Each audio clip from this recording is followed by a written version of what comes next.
Fragments properly आने चाहिए। ये जरूरी नहीं है कि बुकिश लैंग्वेज में ही उसको मेंशन करना है, ठीक है। फर्स्ट ऑफ ऑल हम क्या करते हैं, डीएनए को आइसोलेट करते हैं, ये तो हमें अच्छे से आना चाहिए with the help of the lysing enzyme. फिर उस डीएनए को हम फ्रेगमेंट्स में कट करते हैं with the help of the endonucleases. ये एंडोन्यूक्लियेज क्या होगा, जिस जहां पे भी इस पूरे डीएनए में इसको साइट नजर आएगी वहां वहां कट करेगा, तो हमें बहुत सारे फ्रेगमेंट्स मिल जाएंगे। तो उन फ्रेगमेंट्स में से हम अपने डिजायर्ड फ्रेगमेंट को सिलेक्ट करेंगे with the help of the gel electrophoresis, ठीक है। जेल इलेक्ट्रोफोरेसिस करके हम आइडेंटिफाई कर लेंगे। मैंने आपको जेल इलेक्ट्रोफोरेसिस कल भी बताई थी, आज मैं अभी एक बार सारा नोट्स में से समझा दूंगी। नेक्स्ट हम पीसीआर रन करते हैं। जेल इलेक्ट्रोफोरेसिस करने के बाद जो हमारे पास डिजायर्ड फ्रेगमेंट आ गया, हमने आइसोलेट कर दिया, हम उसकी नंबर ऑफ कॉपीज बढ़ाते हैं, एम्पलीफाई करते हैं, ताकि अगर कोई एरर आ जाए, कोई हमारा एक्सपेरिमेंट फ्लॉप हो जाए, तो हमारे पास बैकअप हो, ठीक है। सिर्फ बैकअप क्रिएट करने के लिए हम जो है वो पीसीआर करते हैं, बहुत सारी कॉपीज, नंबर ऑफ कॉपीज जो है वो बढ़ाने के लिए।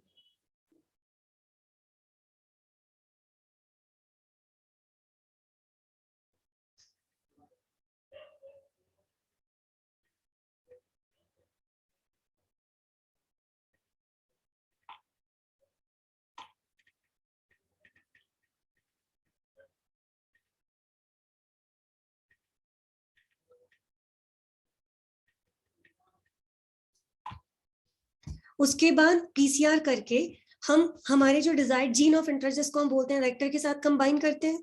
अब जो डीएनए बनेगा that is the recombinant DNA. फिर हम इसे सूटेबल होस्ट में ट्रांसफर करेंगे। होस्ट कौन सा वाला हमारा काम का है उसका हम सिलेक्शन करते हैं। सिलेक्शन प्रोसेस सबको पता है, एंटीबायोटिक बेस्ड भी हो सकता है, ब्लू व्हाइट स्क्रीनिंग भी हो सकता है।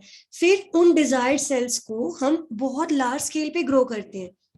हम लैब में भी ग्रो कर सकते हैं, लेकिन लैब में ग्रो करने से हमें बहुत ज्यादा प्रोडक्ट लार्ज स्केल पे नहीं मिलता, तो हम इसीलिए क्या करते हैं, उसको बायो रिएक्टर्स में ग्रो करते हैं। ये 9 स्टेप्स हैं, जिसमें से आपकी 2 ही टेक्निक्स आती हैं, जेल इलेक्ट्रोफोरेसिस एंड पीसीआर। दोनों टेक्निक का पर्पस आपको क्लियर होना चाहिए। डिजायर्ड फ्रेगमेंट को ढूंढने के लिए कौन सा है, तो हम करते हैं जेल इलेक्ट्रोफोरेसिस। उसकी नंबर ऑफ कॉपीज बढ़ाने के लिए हम करते हैं पीसीआर, राइट। और ये लास्ट वाला जो प्रोसेस है, ये उसको लार्ज स्केल पे ग्रो करने के लिए। कल मैंने पीसीआर का एनिमेशन दिखाया था आपको, सॉरी इलेक्ट्रोफोरेसिस दिखाया था।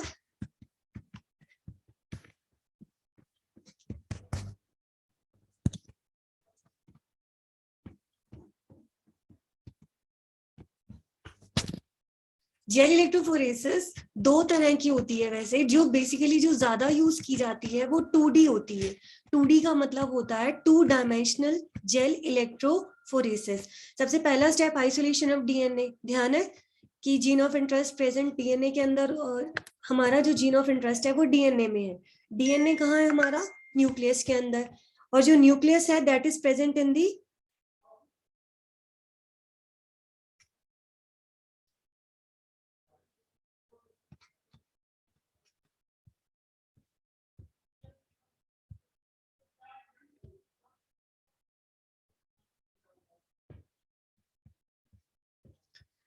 आपको पता है जिस पर्टिकुलर जीन पे, सपोज आपको इंसुलिन पे काम करना है, तो वो आपके डीएनए में है। डीएनए कहाँ है, न्यूक्लियस में। न्यूक्लियस कहाँ है, सेल में। तो उस हिसाब से हम अलग अलग मेथड करके, अलग अलग एंजाइम्स को यूज करके हम डीएनए को आइसोलेट करेंगे। डीएनए को जब हम आइसोलेट करते हैं तो ये सारा लिक्विड में हो रहा होता है। जिस टेस्ट ट्यूब में, जिस एपेंडोम में ये हम सेपरेट कर रहे होते हैं, उसमें बहुत सारा कुछ डीएनए, आरएनए, प्रोटीन, बहुत कुछ होगा। उसमें हम क्या डालते हैं, चिल्ड इथेनॉल। चिल्ड इथेनॉल जैसे ही हम डालते हैं, डीएनए जो है वो थ्रेड्स के रूप में प्रेसिपिटेट होके ऊपर आ जाता है, जैसे यहाँ दिख रहा है, ठीक है। अब हम इसको स्पून से बाहर निकाल लेते हैं। This process is known as the spooling. 2 definition biotech में कई बार पूछ लेते हैं, स्पूलिंग और इल्यूजन, इनमें क्या अंतर है। जब आप जेल से डीएनए को बाहर निकालते हो, that process is known as the elution. जब आप सेल से जब डीएनए आइसोलेट कर रहे होते हो, इथेनॉल डाल के स्पैचुला से बाहर निकालते हो, इसको आप कहते हो स्पूलिंग, ठीक है। हमने अपना डीएनए आइसोलेट कर दिया with the help of the lysing enzyme. फिर हम डीएनए को कट करेंगे रेस्ट्रिक्शन एंडोन्यूक्लियस से, ये पता है। फिर हम जेल इलेक्ट्रोफोरेसिस रन करते हैं। एक रेस्ट्रिक्शन एंजाइम जहां जहां उसको उसकी साइट्स मिलेगी, वो वहां वहां कट लगाएगा ही लगाएगा, ठीक है। तो हमें बहुत सारे फ्रेगमेंट मिल जाएंगे।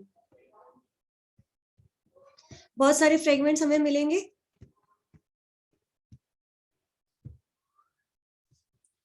उन फ्रेगमेंट्स में से हम अपना डिजायर्ड अलग कर लेंगे जेल इलेक्ट्रोफोरेसिस। जेल इलेक्ट्रोफोरेसिस का बेसिक प्रिंसिपल क्या होता है? The rate of migration is directly proportional to the size of the fragment. जितना छोटा साइज होगा वो उतनी तेजी से भागेगा। कल मैंने आपको वो एनिमेशन में भी दिखाया था। ये जेल इलेक्ट्रोफोरेसिस की जो टेक्निक है वो टिजेलियस नाम के बायोटेक्नोलॉजिस्ट थे, इन्होंने एक्सप्लेन की थी। ठीक है, इसमें हम क्या करते हैं, सबसे पहले हमने क्या किया, दो 2D जेल मैं आपको बता रही हूँ, 2 डायमेंशनल जेल इलेक्ट्रोफोरेसिस। आपने अपना डीएनए आइसोलेट किया, रेस्ट्रिक्शन एंडोन्यूक्लियसिस से कट कर दिया। हमने इसमें 2 जेल रन करेंगे, इसीलिए इसको हमने कहा है 2D gel electrophoresis. 2 gel run करते हैं, एक वर्टिकल जेल होती है और एक हॉरिजॉन्टल जेल होती है। आप चाहे तो ये वाला भी मेंशन कर सकते हो या सिंपल एनिमेशन वाला भी मैनेज कर सकते हो, मेंशन कर सकते हो। 2D का फायदा ये होता है कि इसमें जो सेपरेशन है वो ज्यादा इफेक्टिव होती है, ज्यादा अच्छी होती है। सबसे पहले क्या करते हैं हम, जेल जो यूज करेंगे दैट इज दी एगोरॉस जेल। ये मार्केट में पाउडर फॉर्म में आती है, इसमें पानी बफर डालते हैं तो ये जेल कंसिस्टेंसी ले लेती है, सेमी सॉलिड। इसको हम कांच की प्लेट में ऐसे फैला देते हैं। ठीक है, कांच की प्लेट में फैलाकर जैसे हमने डीएनए को सेपरेट किया था,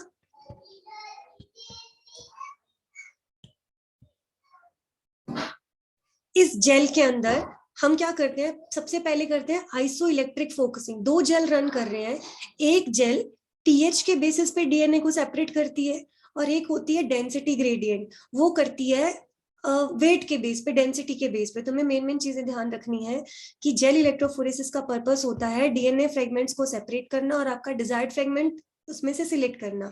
हम 2D ज्यादा करते हैं, 2 डायमेंशनल का मतलब होता है 2 जेल रन की जाती हैं। एक में आप पीएच के बेस पे सेपरेट करते हो, आप कहते हो आइसोइलेक्ट्रिक फोकसिंग। एक में आप वेट के बेस पे सेपरेट करते हो, उसको कहते हैं हम डेंसिटी ग्रेडियंट सेपरेशन।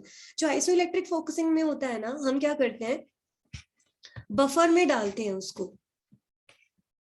एक कांच का टब लेते हैं, कांच की स्लैब लेते हैं, उसमें जेल रखते हैं। ठीक है, अब उसमें पीएच ग्रेडियंट मेंटेन करते हैं, मतलब बफर डाल के अलग अलग पीएच की वैल्यू जनरेट कर देते हैं। सारा डीएनए हमने इसमें लोड कर दिया।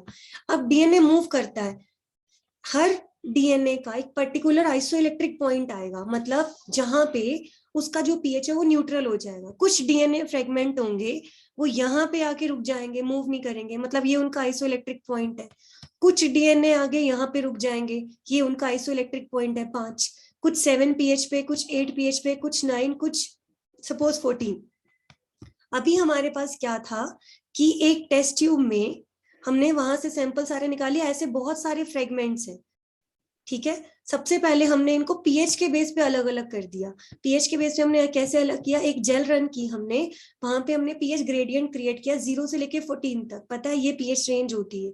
तो हर पर्टिकुलर डीएनए का जहां पे आइसोइलेक्ट्रिक पॉइंट आता है, आइसोइलेक्ट्रिक पॉइंट का मतलब होता है the pH eight which a charge particle losses it's charge, उसको हम कहते हैं आइसोइलेक्ट्रिक पॉइंट, मतलब न्यूट्रल हो जाएगा, मूव करना बंद कर देगा। ये हमने पीएच के बेस पे इनको सेपरेट कर दिया। ठीक है, अब सेम टू सेम इसी जेल को उठाकर हम दूसरी जेल के ऊपर रख देते हैं। यहाँ पे हम उन्हें वेट के बेस पे सेपरेट करते हैं, इलेक्ट्रिक करंट के। अब क्या होगा, जो छोटा पार्टिकल होगा वो आगे भाग जाएगा और जो बड़े साइज का फ्रेगमेंट होगा वो पीछे रह जाएगा। इसमें ये साइज के बेस पे सेपरेट हो जाएंगे। लास्ट में हम जेल को इथिडियम ब्रोमाइड से स्टेन करके देखते हैं, क्योंकि डीएनए और जेल दोनों कलरलेस होते हैं। इथिडियम ब्रोमाइड से स्टेन करके एक्सरे लगा के, एक्सरे रेडिएशन देके हम वो ऑरेंज कलर का दिखाई देता है, हम उसको देख सकते हैं। हमें हमारे डिजायर्ड डीएनए की जो सीक्वेंस निकालनी है that can be determined with the help of the probes. Probes पता है, छोटे छोटे डीएनए के स्ट्रेचेस होते हैं। अगर हम 2D जेल इलेक्ट्रोफोरेसिस को डीएनए सेपरेट करने के लिए यूज करते हैं तो हम कहते हैं सर्दर्न ब्लॉटिंग। अगर हम इसी जेल को आरएनए सेपरेट करने के लिए यूज करते हैं तो हम कहते हैं नॉर्दर्न ब्लॉटिंग। प्रोटीन सेपरेट करने के लिए कहेंगे तो वेस्टर्न ब्लॉटिंग। ये टेक्निक तीनों के लिए यूज हो सकती है। अब जेल के ऊपर आप डीएनए को लंबे समय तक छोड़ नहीं सकते, क्योंकि वो ड्राई कर देगी और डैमेज हो जाएगी। तो हम जेल से सारा का सारा डीएनए ट्रांसफर कर लेते हैं नाइट्रोसेलुलोज मेम्ब्रेन के ऊपर, और इसको हम लंबे टाइम तक सेव करके रख सकते हैं। ये टेक्निक को एक बार यहाँ से पढ़ लेना, चाहे तो वो एनिमेशन वाला भी लिख सकते हो। सिंपल इन्होंने ये बताया है कि जेल इलेक्ट्रोफोरेसिस जो हम करते हैं, जेल इलेक्ट्रोफोरेसिस का मतलब है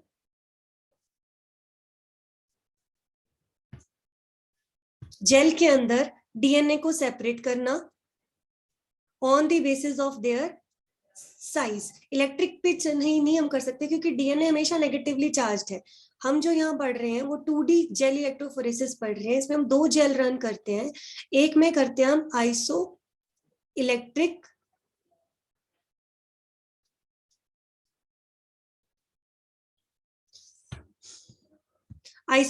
फोकसिंग, और एक हम कर रहे हैं डेंसिटी ग्रेडियंट। बस इतना ध्यान रखो कि एक को तो तुम पीएच के बेस पे डीएनए को एक बार हमने सेपरेट किया, जो हमारे पास इस तरह से बड़ा मिक्सचर सा था फ्रेगमेंट्स का, बहुत सारे फ्रेगमेंट्स एक साथ थे। सबसे पहले हमने उनको पीएच के बेस पे ऐसे सेपरेट कर दिया। एक जेल रन करते हैं। ये जेल कैसी है? Horizontal jail.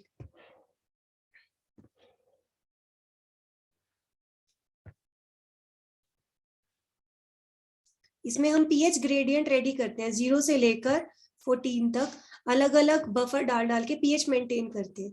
कुछ डीएनए मान लो यहाँ के ये 5 पीएच है, सपोज ये 6 है, 7 पीएच, 8, 9, 10, इस तरह से हमने पीएच ग्रेडियंट तैयार कर रखे हैं। कुछ डीएनए यहाँ आके मूव करना बंद कर जाएंगे। कुछ डीएनए फ्रेगमेंट्स ऐसे भी होंगे जो इस पीएच पे आके रुक जाएंगे। कुछ डीएनए फ्रेगमेंट यहाँ आके रुक जाएंगे, और कुछ मान लो 11 पीएच पे रुक गए, कोई इतने पे रुक गया। अभी हमने क्या किया, जो हमारे पास बहुत सारा मिक्सचर था उसको हमने एक बार पीएच के बेस पे सेपरेट करके रख दिया। हालांकि इसका कोई बहुत ज्यादा यूज नहीं है, लेकिन सेपरेशन अच्छी होगी। अब इसी जेल को सेम टू सेम, ये आपकी हॉरिजॉन्टल जेल है, हमने एक और जेल तैयार की होती है, this gel is known as the vertical gel. As it is इस जेल को एक बैंड यहाँ है, 2 बैंड ये रहे, फिर यहाँ पे 3 बैंड थे, यहाँ पे 3 बैंड है अगेन, फिर ये 2 बैंड्स और एक बैंड यहाँ था। इसको एज इट इज हम इसके ऊपर बिल्कुल इसके पास रखते हैं, और अब ये यहाँ से यहाँ मूव करना स्टार्ट करता है with the help of the electric current. DNA negatively charge होता है, ये पॉजिटिव एंड है, ये यहाँ पे ट्रेवल करेगा। अब क्या होगा, छोटे फ्रेगमेंट जो है वो आगे निकल आएंगे, और जो बड़े साइज के फ्रेगमेंट होंगे वो पीछे चले जाएंगे। एक बार हमने पीएच के बेस पे सेपरेट कर दिया, और एक बार हमने कैसे सेपरेट किया, on the basis of the pH. इस 2D का सिर्फ ये ज्यादा टाइम कंज्यूमिंग होती है, इसका सिर्फ एक बेनिफिट होता है, सेपरेशन बहुत ज्यादा इफेक्टिव होती है। तो हमें मेन मेन चीजें पता होनी चाहिए। एक बार पीएच के बेस पे किया तो उसको कहा आइसो इलेक्ट्रिक फोकसिंग, अलग अलग पीएच पे आके डीएनए रुक जाता है जहां उसका चार्ज न्यूट्रल हो जाएगा। आइसो इलेक्ट्रिक पॉइंट वो पॉइंट होता है जहां पे किसी भी चार्ज पार्टिकल के पास कोई चार्ज नहीं रहेगा, वो 0 हो जाएगा, रुक गया। फिर हमने उसको बेस साइज के बेस पे कर दिया। डीएनए को इजीली हम देख नहीं सकते तो हम कौन सा डाई यूज करते हैं, इथिडियम ब्रोमाइड, जो ऑरेंज कलर देता है। इस तरह से जेल से बाद में हम डीएनए को ट्रांसफर कर लेते हैं नाइट्रोसेल्युलर मेम्ब्रेन पे, क्योंकि जेल जो एगोरस जेल होती है वो बहुत ज्यादा फ्रेजाइल होती है, ड्राई हो जाएगी और आपका डीएनए डैमेज हो जाएगा। ठीक है, जेल से जब हम डीएनए को बाहर निकालते हैं, that process is known as the evolution.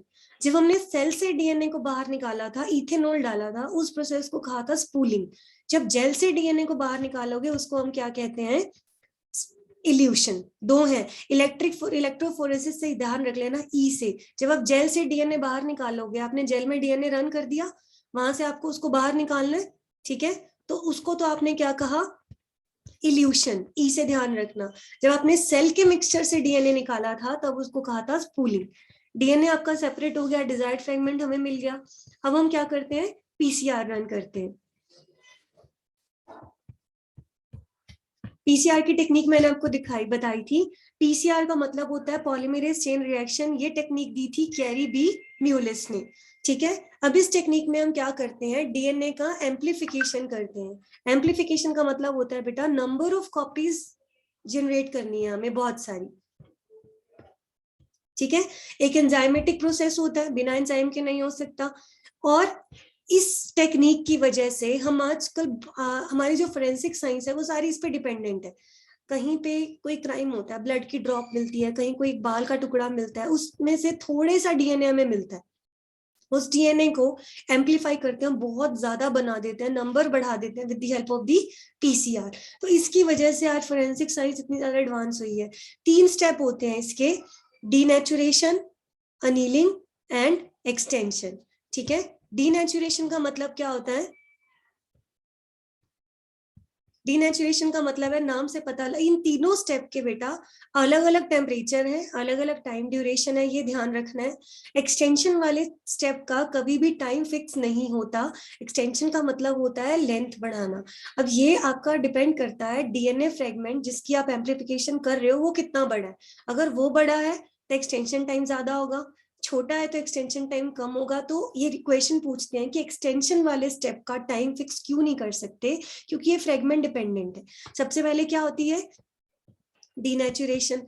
95 degree Celsius पर हम डाइल्यूट HCl डालते हैं, बहुत ज्यादा टेम्परेचर रखते हैं, डीएनए को 1 से 2 मिनट के लिए रखते हैं और दोनों स्ट्रैंड जो है वो सेपरेट हो जाती हैं। ये देखो, पहले 2 स्ट्रैंड थी डीनेचुरेशन की, वो सेपरेट हो गई। अब हमने क्या किया, अनीलिंग। अनीलिंग का मतलब होता है ऐड करना। बेटा ये रेप्लिकेशन जैसा ही है। अनीलिंग में डीएनए के साथ हम कौन सा प्राइमर जोड़ते हैं, आरएनए प्राइमर। ये टेम्परेचर होना चाहिए, इतना टाइम होना चाहिए। प्राइमर्स क्या होते हैं तुम्हें पता है, ठीक है। उसके बाद हम करते हैं एक्सटेंशन का स्टेप। एक्सटेंशन के स्टेप पे ये देखो, यहाँ पे हमने 2 स्ट्रैंड को सेपरेट कर दिया, ये सेपरेट हो गई, यहाँ पे प्राइमर ऐड हो गया रेड कलर का, एक प्राइमर यहाँ एक प्राइमर यहाँ। और हमेशा न्यू सिंथेसिस 5 to 3 डायरेक्शन में होती है, राइट। अब एक्सटेंशन स्टेप में क्या होगा, नए नए न्यूक्लियोटाइड डीएनए के आते रहेंगे, ऊपर से रीड करता रहेगा, ए है तो टी आ जाएगा, जी है तो सी आ जाएगा, फिर सी है तो जी आ जाएगा। इस तरह से 2 स्ट्रैंड थी, एक डीएनए से हमें कितने मिल गए, 2। अगली बार कितने मिलेंगे, 4, 4 से 8। इस तरह से नंबर जो है वो डबल होता जाएगा। एक्सटेंशन के स्टेप का कभी भी टाइम फिक्स नहीं हो सकता। ये डिपेंड करता है, एक्सटेंशन का जो टाइम होता है ये डिपेंड करता है उसकी लेंथ कितनी है। तो मैं यहीं से पता चल रहा होगा, अगर जितना ज्यादा इसकी लेंथ होगी उतना ज्यादा एक्सटेंशन में टाइम लगेगा। इनके टाइम फिक्स है, ठीक है। पॉलीमरेज चेन रिएक्शन जो होती है, इसमें जो आप डीएनए पॉलीमरेज यूज करोगे, जैसे आप रेप्लिकेशन में डीएनए पॉलीमरेज यूज करते हो, इसमें एक स्पेशल टाइप का डीएनए पॉलीमरेज यूज होता है which is known as the Taq polymerase. The reason is कि बहुत ज्यादा हाई टेम्परेचर यूज हो रहा है पीसीआर के अंदर, ठीक है। अब इतने ज्यादा हाई टेम्परेचर पे एंजाइम तो खत्म हो जाएंगे, बट ये ऐसा एंजाइम है जो थर्मस एक्वेटिकस नाम के आर्की बैक्टीरिया से लिया गया है। इसमें ये बहुत ज्यादा हाई टेम्परेचर को टॉलरेट कर लेता है, इसीलिए हम इसको यूज करते हैं। डीएनए न्यूक्लियोटाइड्स हमें चाहिए होते हैं जब भी हम, एक साइकिल का मतलब होता है 3 स्टेप। आपको कोई कहता है कि पीसीआर का एक साइकिल रन हो रहा है, तो उसका मतलब होता है 3 स्टेप रन हो रहे हैं, denaturation, annealing and extension. At the end of the n number of the cycles, 2 की power n number of copies of segments are produced. अगर एक साइकिल होगा तो 2, 2 साइकिल होंगे तो 4, 4 साइकिल होंगे तो 2 की पावर 4। इस तरह से आप निकाल सकते हो कि कितने, आपको कोई कहता है कि इतनी साइकिल्स हो चुकी हैं तो बताओ कितने फ्रेगमेंट्स निकलेंगे। यूजुअली 25 से 35 साइकिल्स हम रन करते हैं, ठीक है, और इसमें हमें लगभग 2 से 4 घंटे लगते हैं। जिस मशीन में ये काम किया जाता है that machine is known as the thermocycler. नाम से पता लगता है बेटा, टेम्परेचर में चेंजेस कर रहे हैं तो हम क्या कहते हैं, थर्मोसाइक्लर। पीसीआर बहुत छोटी छोटी एपेंडॉब्स में करते हैं हम, मतलब आप ये देखो, ये लिखा है इतना वॉल्यूम लेते हैं, सिर्फ ऐसे छोटी छोटी सी एपेंडॉब्स होती हैं। इसमें हम प्राइमर्स डाल देंगे, डीएनए डाल देंगे, न्यूक्लियोटाइड डाल देंगे, एंजाइम डाल देंगे, सब कुछ उसमें डाल देते हैं और मशीन के अंदर इसको रख देते हैं और हम टाइम उसमें फीड कर देते हैं, वो अपने आप चलती है, मैनुअल इसमें कुछ भी नहीं होता, ठीक है। ये हमारे 9 स्टेप्स हैं। 2 टेक्निक्स थी इसमें आपकी, जेल इलेक्ट्रोफोरेसिस एंड पीसीआर। यहाँ अगर कोई डाउट होगा तो मुझे दोबारा बता देना। एक मंडे का दिन और इस लेक्चर पे, इस चैप्टर पे लगाएंगे हम, उसके बाद इसका टेस्ट लूंगी। नेक्स्ट आता है कि आपने पीसीआर कर दिया, हम पीसीआर कर, ये हम जो अपने 9 स्टेप्स पढ़ रहे थे उस 9 स्टेप के हिसाब से आइसोलेट किया, फिर उसको काटा, फिर इलेक्ट्रोफोरेसिस से सेपरेट किया, एम्पलीफाई कर दिया, अब हमने उसको वेक्टर के साथ लाइगेट कर दिया। अब हम होस्ट में ट्रांसफर करेंगे, सिलेक्शन ऑफ होस्ट कर देंगे। हमारे ये 7 स्टेप मान लो पूरे हो चुके हैं, ठीक है। अब हमने क्या करना है, हमें वो होस्ट सेल मिल गई जो हमारे काम की है। ह्यूमन में जेनेटिक इंजीनियरिंग बिल्कुल पॉसिबल है, लेकिन अभी भी एथिकल कमेटी ने इसको अलाउ नहीं किया है। बायोटेक के लास्ट में आपका एक टॉपिक आएगा बायोपायरेटिक्स, ये जो थेफ्ट होती है, लोग चोरी कर लेते हैं इधर उधर से। ह्यूमंस में जेनेटिक इंजीनियरिंग बिल्कुल पॉसिबल है, लेकिन हमारी जो एथिकल कमेटीज हैं इसको अलाउ नहीं करती ह्यूमन जीन के साथ छेड़खानी करना।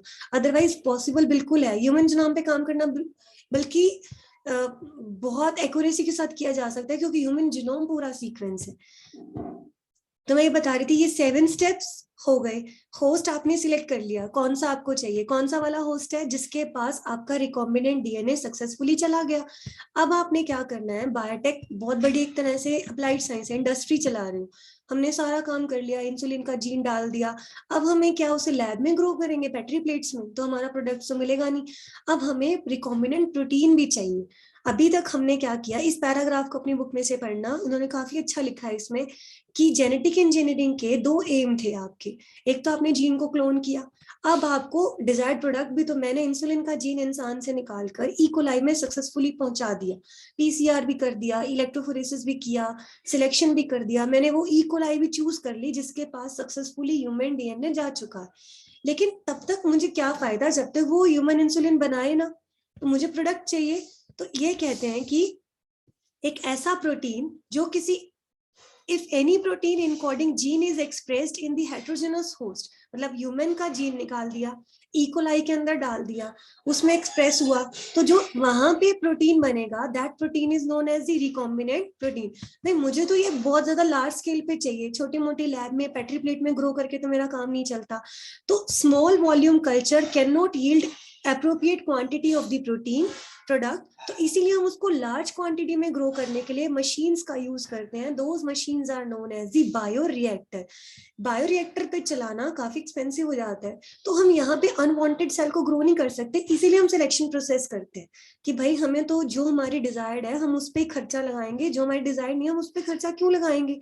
ठीक है, तो 2 तरह की बायोरिएक्टर्स होती हैं, एक होती है स्टर्ड टाइप और एक होती है स्पार्जर टाइप। दोनों का बेसिक मैकेनिज्म बिल्कुल सेम है, जो ज्यादातर यूज होती है वो ये वाली यूज होती है। मैं इसका एनिमेशन मंडे को दिखाऊंगी तुम्हें, इसमें नोट्स में मैंने पूरा मेंशन किया था, तुम एक बार प्लीज इसमें से लिख जरूर लेना। ये स्टर्ड टाइप है और ये क्या है, स्पार्जर टाइप। हम क्या करते हैं, जैसे दही जमाने के लिए खट्टा डालते हैं ना, थोड़ी सी दही डालते हैं, ऐसे ही हम